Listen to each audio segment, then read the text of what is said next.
Hey family, and anybody else watching, and welcome back to As For Me in My House. Today, Nehemiah 11 through 13, and then we're going to hop over to a quick psalm, Psalm 126. All of this going out to Levi today. So we've been looking at the exiles returning. Now, specifically, we're going to look at the New Jerusalem residents. So we'll see a big list, of which I promise I will butcher those names.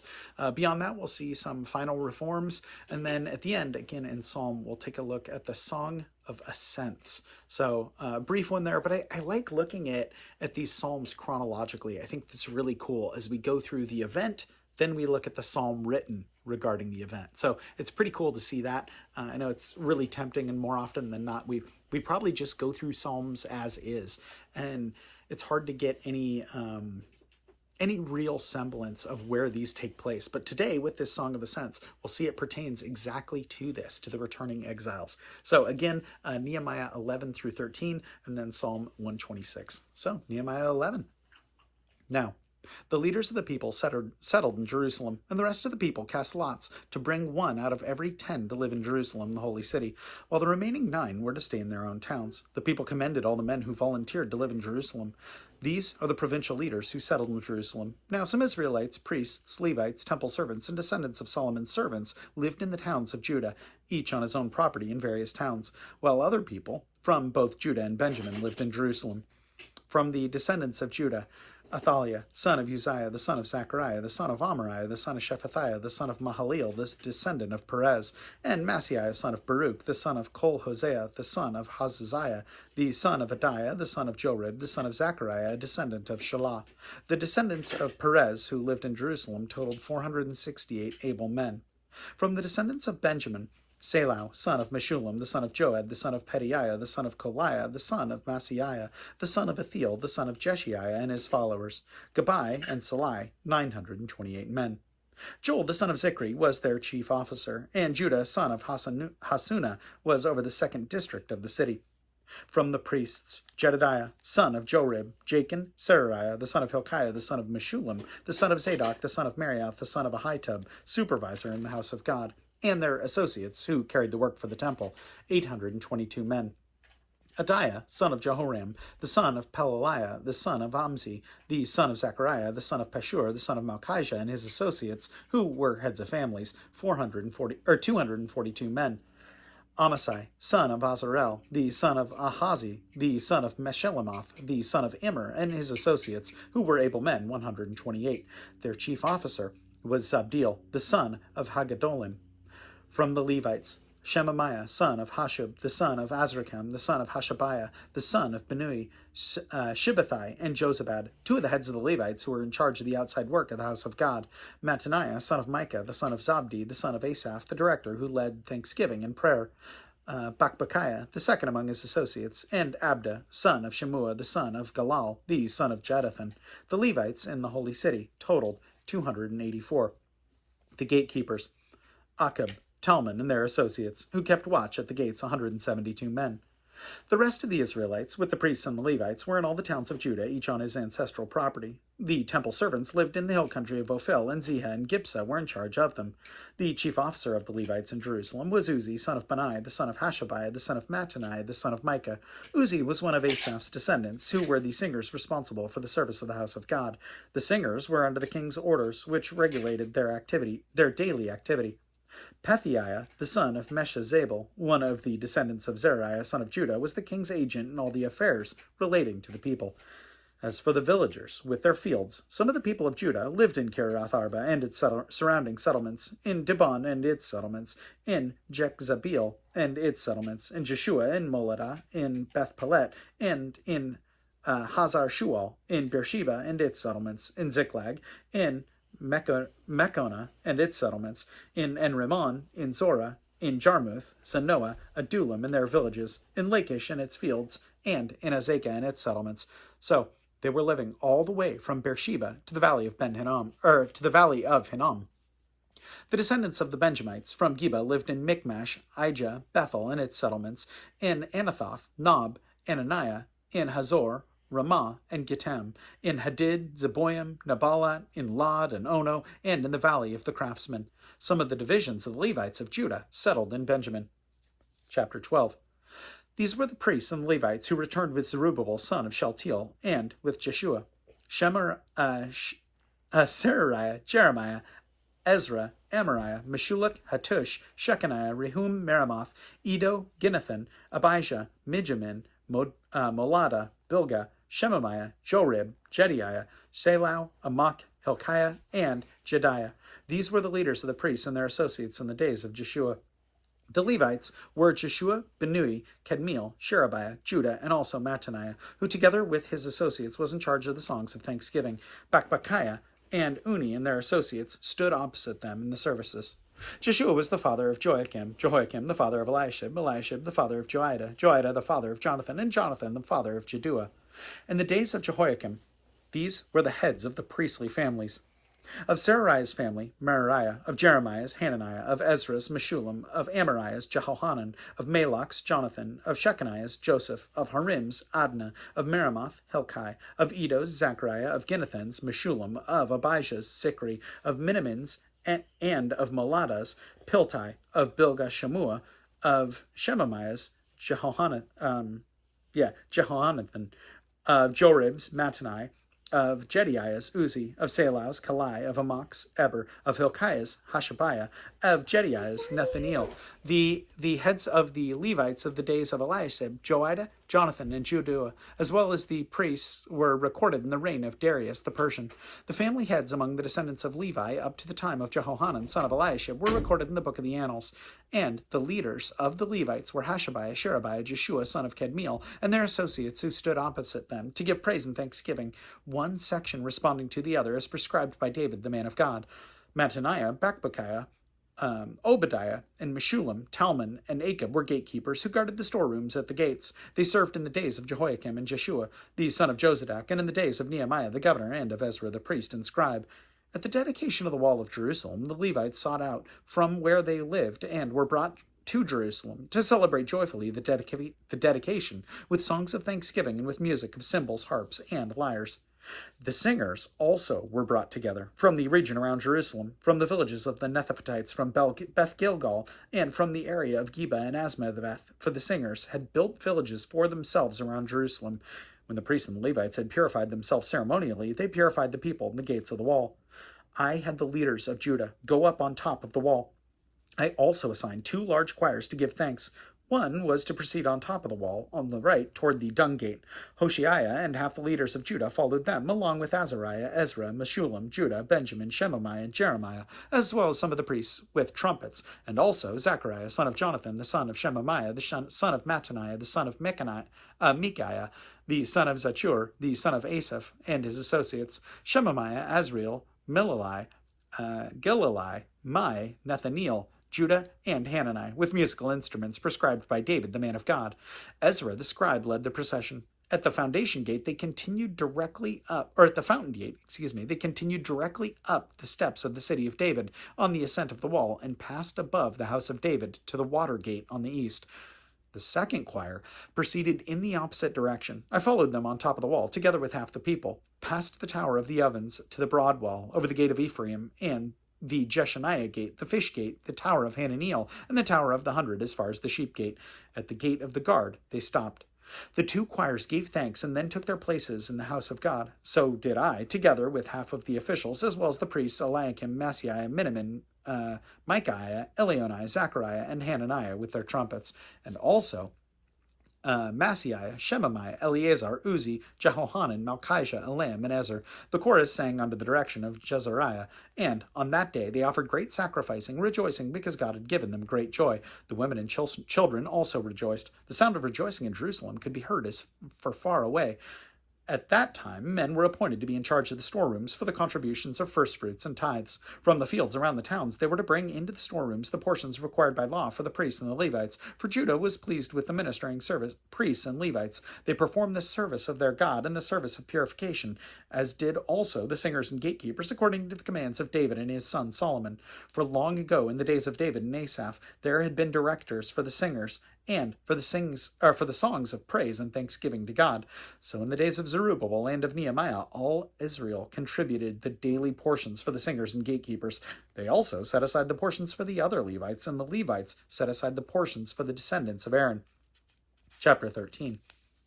On the day the book of Moses was read aloud in the hearing of the people, and there it was found written that no Amorite or Moabite should ever be admitted to the assembly of God, because they had not met the Israelites with food or water, but had hired Balaam to put a curse down on them. Our God, however, turned the curse into a blessing. When the people heard this law, they excluded from Israel all who were of foreign descent. Before this, Eliashib, the priest, had been put in charge of the storerooms of the house of our God. He was closely associated with Tobiah, and he had provided him with a large room formerly used to store the grain offerings and incense and temple articles, and also the tithes of grain, new wine, and oil prescribed for the Levites, singers, and gatekeepers, as well as for the contributions of the priests. But while all this was going on, I was not in Jerusalem. For in the 32nd year of Artaxerxes, king of Babylon, I had returned to the king. Sometime later I asked his permission and came back to Jerusalem. Here I learned about the evil thing Eliashib had done in providing Tobiah a room in the courts of the house of God. I was greatly displeased, and threw all of Tobiah's household goods out of the room. I gave orders to purify the rooms, and then I put back into them the equipment of the house of God, with the grain offerings and the incense. I also learned that the portions assigned to the Levites had not been given to them, and that all the Levites and singers responsible for the service had gone back to their own fields. So I rebuked the officials and asked them, "Why is the house of God neglected?" Then I called them together and had them and stationed them at their posts. All Judah brought the tithes of grain, new wine, and oil into the storerooms. I put Shelemiah the priest, Zadok the scribe, and a Levite named Pedaiah in charge of the storerooms, and made Hanan, son of Zachur, the son of Mattaniah, their assistant, because these men were considered trustworthy. They were made responsible for distributing the supplies to their brothers. Remember me for this, O my God, and do not blot out what I have so faithfully done for the house of my God and its services. In those days I saw men in Judah treading wine presses on the Sabbath, and bringing in grain and loading it on donkeys, together with wine, grapes, figs, and all other kinds of loads. And they were bringing all this into Jerusalem on the Sabbath. Therefore I warned them against selling food on this day. Men from Tyre who lived in Jerusalem were bringing in fish and all kinds of merchandise, and selling them in Jerusalem on the Sabbath to the people of Judah. I rebuked the nobles of Judah and said to them, "What is this wicked thing you are doing, desecrating the Sabbath day? Didn't your forefathers do the same thing, so that our God brought all this calamity upon this city? Now you are stirring up more wrath against Israel by desecrating the Sabbath." When evening shadows fell on the gates of Jerusalem before the Sabbath, I ordered the doors to be shut and not opened until the Sabbath was over. I stationed some of my own men at the gates, so that no load could be brought in on the Sabbath day. Once or twice the merchants and sellers of all kinds of goods spent the night outside Jerusalem, but I warned them and said, "Why do you spend the night by the wall? If you do this again, I will lay hands on you." From that time on, they no longer came on the Sabbath. Then I commanded the Levites to purify themselves and to go and guard the gates in order to keep the Sabbath day holy. Remember me for this also, O my God, and show mercy to me according to your great love. Moreover, in those days I saw men of Judah who had married women of Ashdod, Ammon, and Moab. Half their children spoke the language of Ashdod, or the language of one of the other peoples, and did not know how to speak the language of Judah. I rebuked them and called curses down on them. I beat some of the men and pulled out their hair. I made them take an oath in God's name and said, "You are not to give your daughters in marriage to their sons, nor are you to take their daughters in marriage for your sons or for yourself." Was it not because of marriages like these that Solomon, king of Israel, sinned? Among the many nations there was no king like him. He was loved by his God, and God made him king over all Israel. But even he was led into sin by foreign women. Must we now hear that you too are doing all this terrible wickedness and being unfaithful to our God by marrying foreign women? One of the sons of Jehoiada, son of Eliashib, the high priest, was son-in-law to Sanballat the Horonite, and I drove him away from me. Remember him, O my God, because they defiled the priestly office and the covenant of the priesthood and of the Levites. So I purified the priests and the Levites of everything foreign, and assigned them duties, each to his own task. I made provision for the contributions of wood at designated times, and for the first fruits. Remember me with favor, O my God. And Psalm 126. When the Lord brought back the captives to Zion, we were like men who were dreamed. Our mouths were filled with laughter, and our tongues with songs of joy. Then it was said among the nations, "The Lord has done great things for them. The Lord has done great things for us, and we are filled with joy." Restore our fortunes, O Lord, like streams in the Negev. Those who sow in tears will reap with songs of joy. He who goes out weeping, carrying seed to sow, will return with songs of joy, carrying sheaves with him.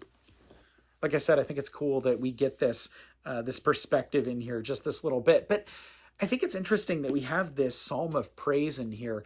When God brings them back, they're absolutely joyful, and rightly so, right? God says, hey, I will lead a remnant of you back into the land that I gave to your forefathers, back to Jerusalem. I will once again inhabit this place. But we see this juxtaposed just right next to all this disobedience.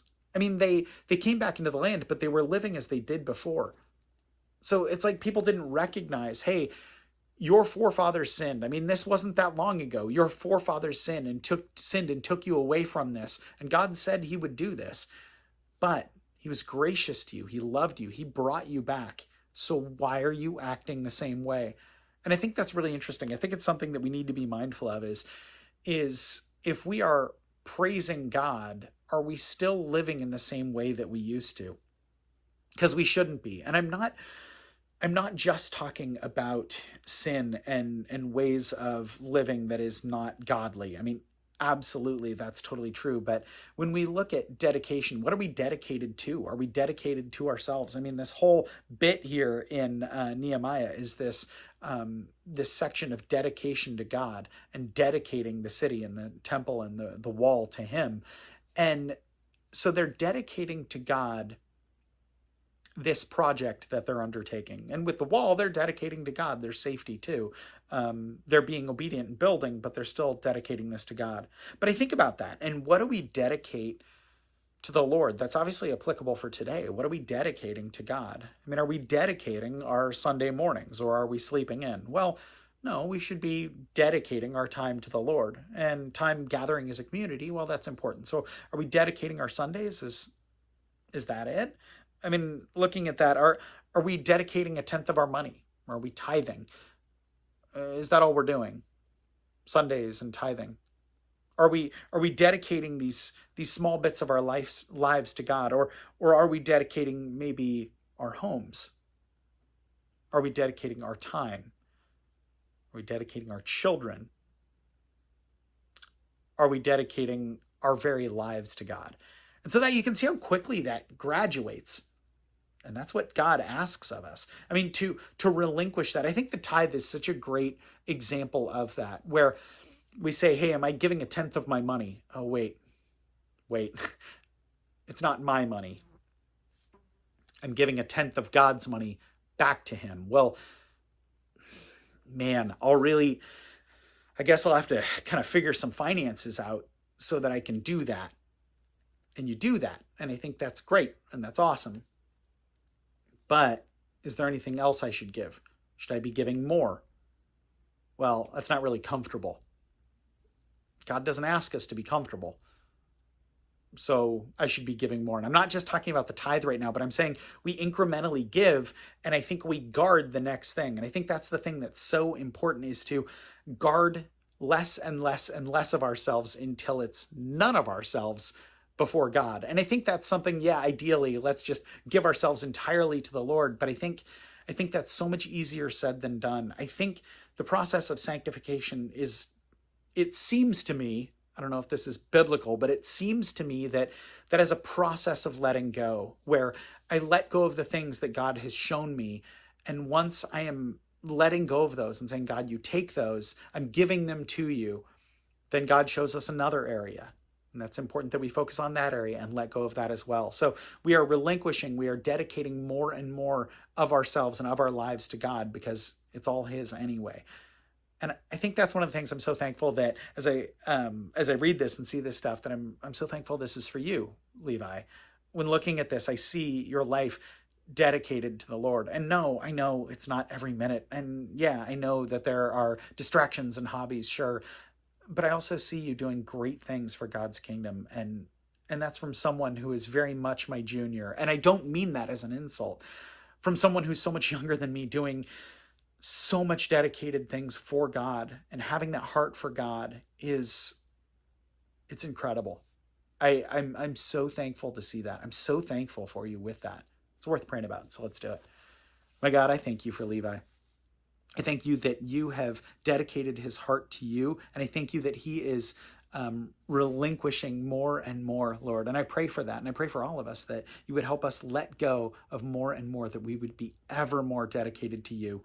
Once again, I thank you so much for this man. And I thank you infinitely more for your son, Jesus. And it's in his name I pray. Amen. Well, Levi, love you tons, man. Appreciate you. And for anyone else watching, know I appreciate you as well. And I will plan on seeing you tomorrow. Have a good one.